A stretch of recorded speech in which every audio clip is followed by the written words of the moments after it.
1. Bien. Une fois, on a commencé bien sûr la modélisation comme la dernière fois. Et comme vous voyez, on va pratiquement y aller vers cette pièce. C'est-à-dire, vous pouvez importer ce que vous voulez sans le moindre problème à l'aide de Show Group, on est d'accord, Cosmos Browser, et vous pouvez cliquer sur l'icône principale. Vous téléchargez ce que vous voulez, soit une table, soit un objet. Bon, c'est à vous de voir qu'est-ce que vous voulez importer, une table ou autre. Je vous laisse un peu le temps pour importer ce que vous voulez. C'est simple comme on a fait la dernière fois. Vous pouvez cliquer, vous téléchargez. Une fois c'est téléchargé, vous devriez le mettre directement dans la pièce, comme on a fait. Sauf qu'aujourd'hui, je vais utiliser l'alignement pour aligner les objets et vous décorer ce que vous voulez par la suite. Bien. Maintenant, la pièce que j'ai importée, elle est toujours dans le centre. Elle est importée, bien sûr, dans le centre. Vous pouvez tout simplement la sélectionner et l'importer et la déplacer. Bien. Une fois que vous faites cette opération, je vous invite d'aller un peu ici, cliquez sur Create, Plan, et on va créer un petit plan à l'aide de AutoGrad qui détecte les surfaces. Oui. Select and Move. C'est à vous les designers d'intérieur de me dire où il faut le mettre. OK?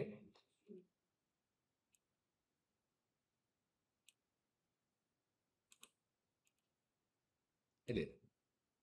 Bien. Je zoome un tout petit peu. Isolate Selection. Dans notre tapis là, je prends par exemple le modificateur. Je clique sur Modify. Le modificateur qui s'appelle Shell, qui va me donner épaisseur. Petite épaisseur. Je prends par exemple 1 cm. C'est beaucoup, mais quand même, je prends 1 cm. Par la suite, je cherche le modificateur qui s'appelle Turbo Smooth. Pour le smoother, Turbo Smooth. Le Turbo Smooth, il smooth l'objet. Okay. Je retourne vers Plan. Je rajoute des subdivisions, comme on a fait plusieurs fois, qui vont réduire bien sûr l'influence de Turbo Smooth. Comme ça. Et ben voilà maintenant, après le Turbo Smooth. Je peux cliquer sur le bouton droit Convert to Editable Poly pour qu'il soit un poly éditable. Par la suite, je cherche le modificateur qui s'appelle Noise. Noise pour un bruit. Un bruit, je rajoute les Z. Aussi, je crée un mouvement dans X un tout petit peu, un peu dans le Z. S'il y a un petit mouvement qui rend un tout petit peu l'objet un peu déformé. Un peu déformé. Je peux rajouter même le Scales. J'accélère un tout petit peu. Je rajoute une valeur très importante juste pour vous montrer comme quoi ce n'est plus un objet droit. Bien. Maintenant, elle est un peu décalée, qui rend l'objet un tout petit peu naturel. Par la suite, je clique sur Ajouter ou Create. Je clique sur la palette des objets et je cherche Virer. Je clique sur Virer Full. Et voilà, maintenant on a des cheveux, ou bien des poils, je sais pas, ça va. Les cheveux, comme ça. Je clique sur Modify, et je trouve la longueur, elle est de 38, c'est trop. Je prends une valeur de 5, ok. Thickness, c'est l'épaisseur, et je lance un petit rendu, Shift scullant. En principe, normalement, il ne doit me montrer rien. de me montrer un écran noir. Oui, tout à fait logique. Parce qu'on n'a pas de lumière. Donc, une petite conseil, si vous voulez faire un rendu sans lumière, c'est simple. On clique sur F10 ou bien on clique sur Render Setup et je désactive le GI, Global Illumination. C'est juste provisoire. Je lance mon petit rendu et voilà le résultat que j'ai pas trop aimé. Ben, tout simplement, pour mieux expliquer, on a un thickness de 6, quelque chose. Je prends un thickness de 0,1. Je lance une deuxième fois le rendu. On a maintenant des petites cheveux. J'arrête. Par la suite, je clique sur la distribution per area et je prends par exemple une valeur de 2. On a plus. Maintenant, j'arrête. Merci. Je clique sur Virer Full, s'il vous plaît. Si j'ai utilisé 2, allons-y, je vais utiliser 6.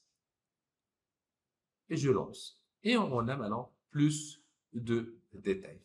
Bien. Je n'ai pas encore terminé. Je clique sur M comme Material Editor. Je prends un nouveau matériel. Je clique sur la diffusion et au lieu de sélectionner une couleur, je clique sur le bouton. J'attends une petite seconde. Je choisis Virer Bitmap en haut.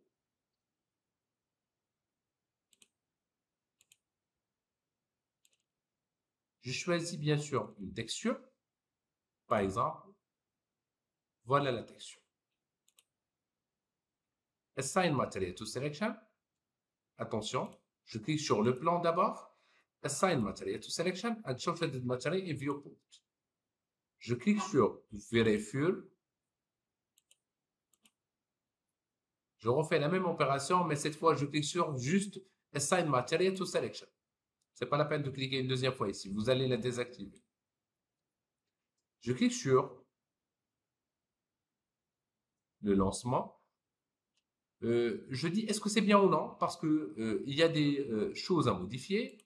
Par exemple, monsieur, supposons que le client ne souhaite surtout pas y avoir des si, donc il faut y aller vers vers la gravité. On a une gravité ici de moins 7. Je prends par exemple le 1.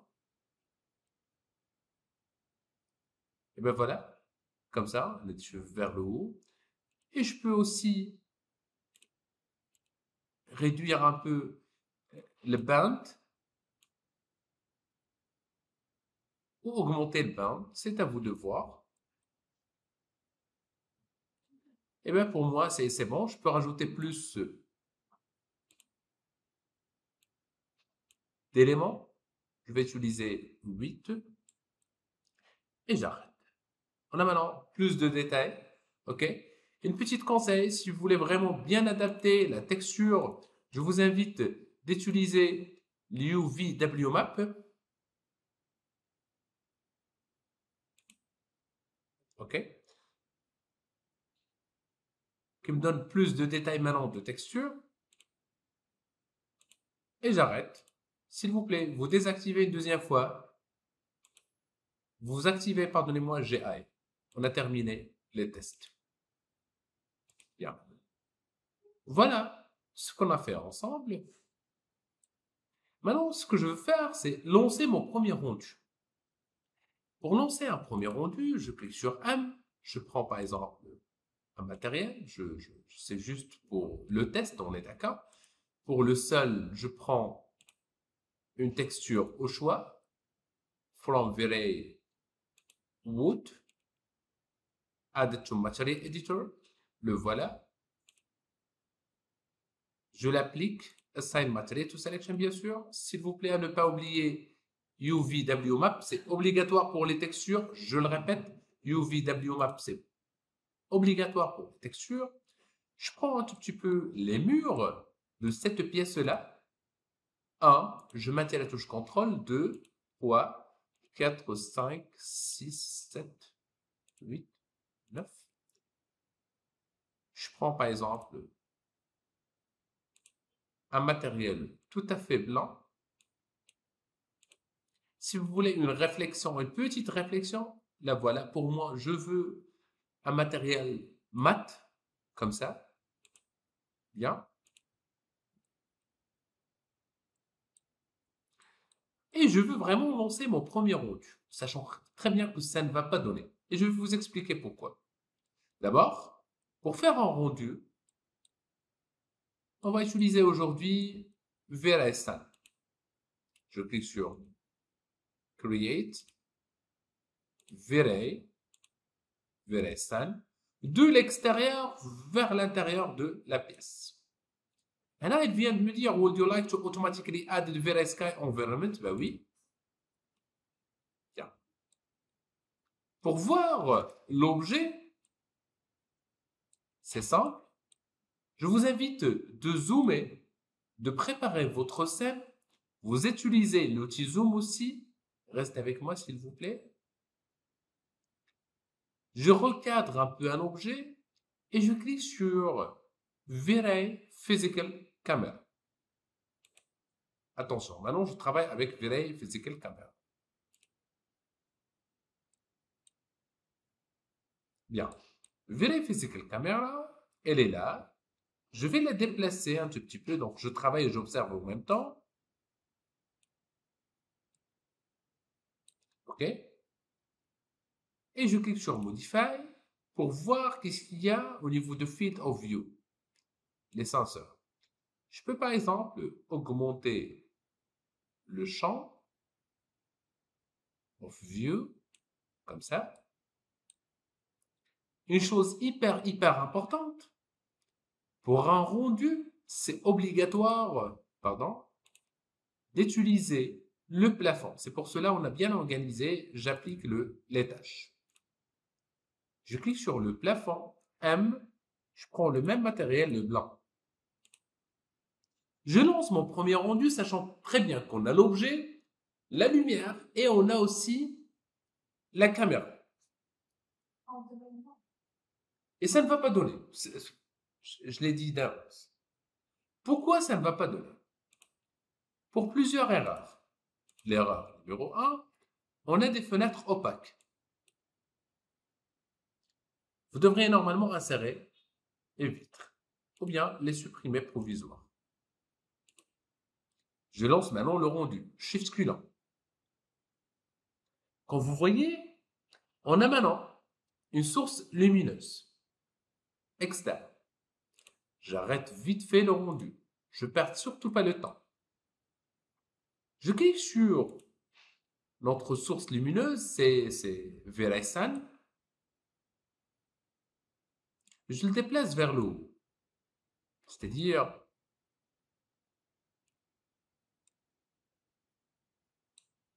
la lumière de jour. Alt W. Je lance le rendu. On a maintenant un rendu. Je commence à voir plus ou moins un rendu. OK? J'arrête le rendu. Une fois ce n'est pas bien, c'est pas ce que je veux, j'arrête le rendu, vite fait. Je clique sur Render Setup ou bien le raccourci F10. En GI, Global Illumination, je clique sur le moteur de rendu réservé pour l'intérieur, c'est Radiance Map. Le deuxième moteur, c'est Light Cache. Je lance le rendu. Je teste, aller-retour. Je dois comprendre ce qui se passe. OK? Bien. Ça commence à donner, mais c'est un peu sombre. Donc, puisque c'est un peu sombre, il y a plusieurs techniques. Soit on va rajouter des spots, soit on va réduire d'abord le F-number. Le F-number, c'est quoi? Je l'ai déjà expliqué, je répète l'explication. H, select from scene. Et je sélectionne ma V-Ray camera.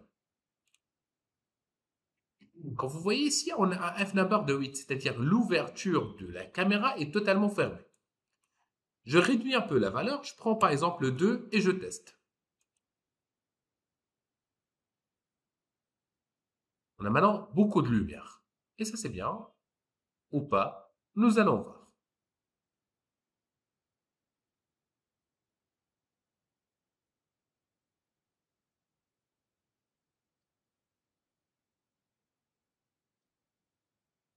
On a un halo, on a vraiment beaucoup de lumière. J'arrête le rendu. Je dis que H,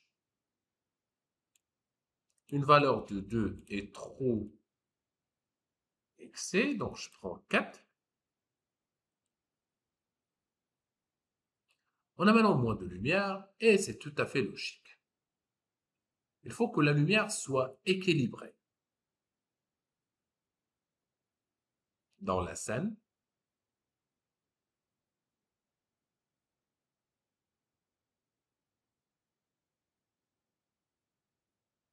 Et ça commence à me donner des rendus. Bien. Au début, de préférence, quand on clique sur Render Setup, le fait de cliquer sur GI et Radius Map ici, et je prends juste le Very Low au début, parce que je suis dans la phase des tests. Je clique sur Render, ça va me donner un rendu vite fait cette fois, ça accélère au niveau de rendu.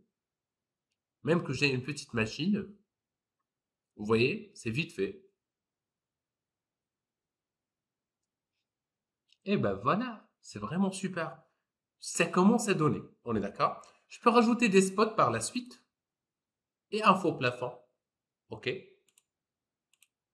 pour la scène. Pour cette raison-là, si je clique sur mes objets en perspective, je clique sur, euh, bien sûr, Toggle Line Explore et je cache l'étage un peu. Je sélectionne avec la vue de perspective, je sélectionne un tout petit peu mes murs de cette pièce-là.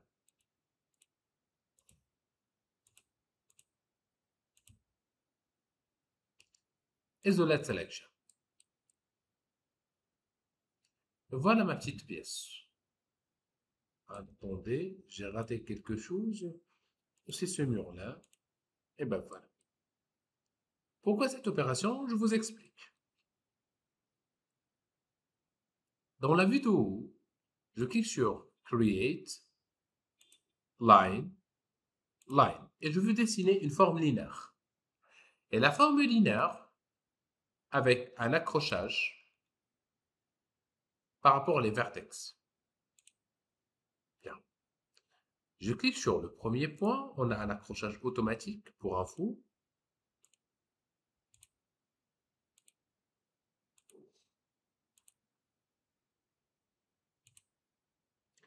Et je ferme la sélection. Close Blind. Cette forme que j'ai créée, maintenant, je vais lui donner un sweep. Donc, je clique sur Modify. Je cherche le modificateur qui s'appelle Sweep.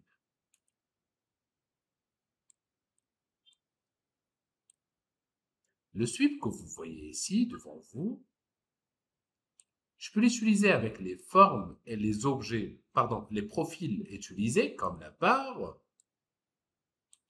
Je clique sur C ou bien je clique sur perspective, caméra, caméra et j'observe ce qui se passe.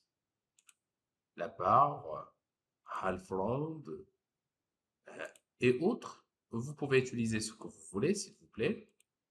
Pour moi, ce ne sont pas les formes que je veux du tout. Donc, dans la vue left, par exemple, j'observe très bien et je dis que on a une grille de 25 centimètres. Pour cette raison, je clique sur Snap Toggle avec le bouton droit, Home Right. Je prends par exemple 1 centimètre. 1 centimètre dans cette vue et je zoome très bien au point que je trouve vraiment 1 centimètre. Je clique sur Line avec un accrochage par rapport à la grille cette fois. Allons-y maintenant si je prends par exemple 1, 2, Ouais, je sais pas combien de centimètres je prends. Attendez, restez avec moi. En grade de perspective. Je prends un. Dans ce cas, si je dessine, par exemple, avec un, 2, 3, 4, 5, 6, 7, par exemple, avec la grille, et je dis que je veux, par exemple, cet objet comme ça, tout petit peu, c'est juste, c'est un peu approximatif,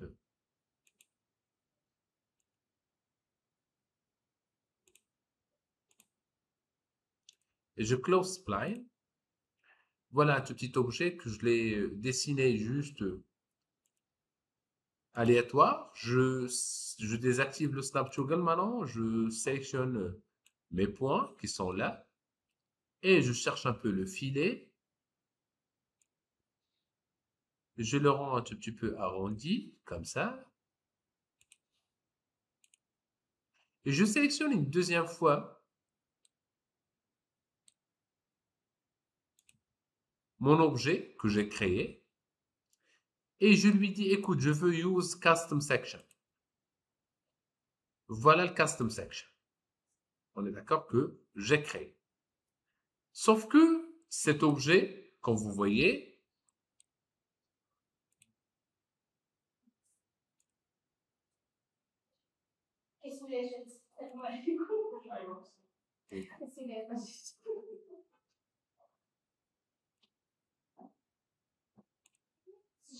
un, bien. Je sélectionne, je clique sur pic et je sélectionne par exemple l'objet. En effet, si vous voyez bien, si je sélectionne mon objet maintenant, Isolate Selection, je trouve que il a créé avec le moulure selon la forme que j'ai créée.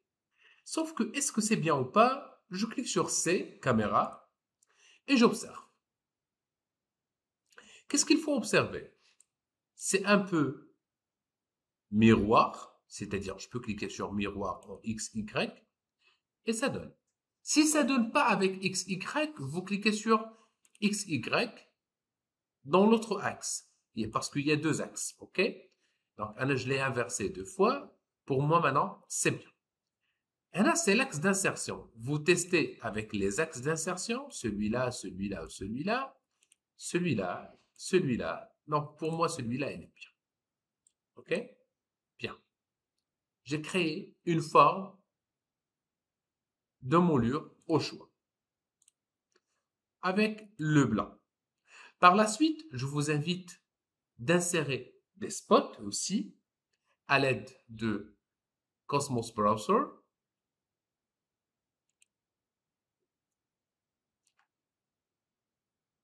Je cherche spot. Vous allez retrouver des spots. OK? Vous téléchargez.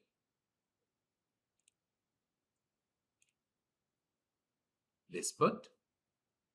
Importer. Le voilà. Vous le sélectionnez. Vous le déplacez directement là où il y a votre scène. Dans cette vue,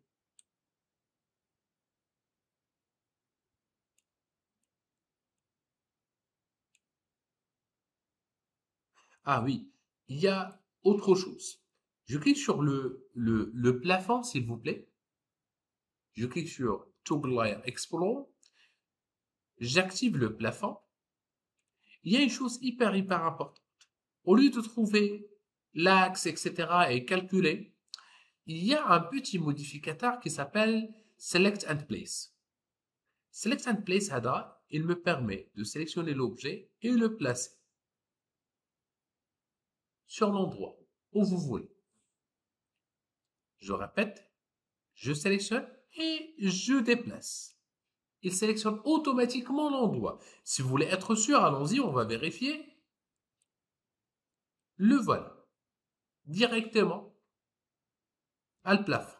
On est d'accord? Bien.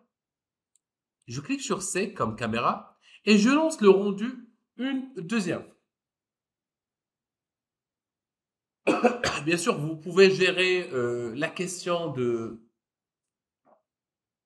spot à l'aide de la lumière. Vous allez voir le spot déjà bien inséré. Quand vous voyez, j'ai supprimé l'extérieur. Vous me pardonnez.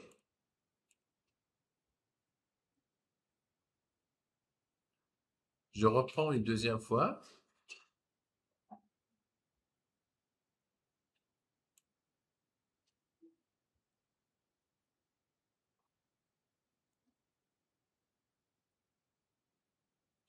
Veristan, comme on a fait tout à l'heure.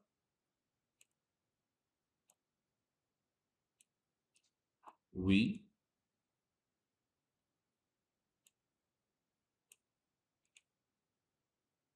On reprend le rendu. Et ben voilà, les mêmes caractéristiques qu'on a fait. Ce qu'il nous reste, c'est la lumière. Les spots. Oui. On va le faire la séance prochaine. On va faire un petit spot avec beaucoup de détails et aussi un iOS. OK? Voilà le résultat.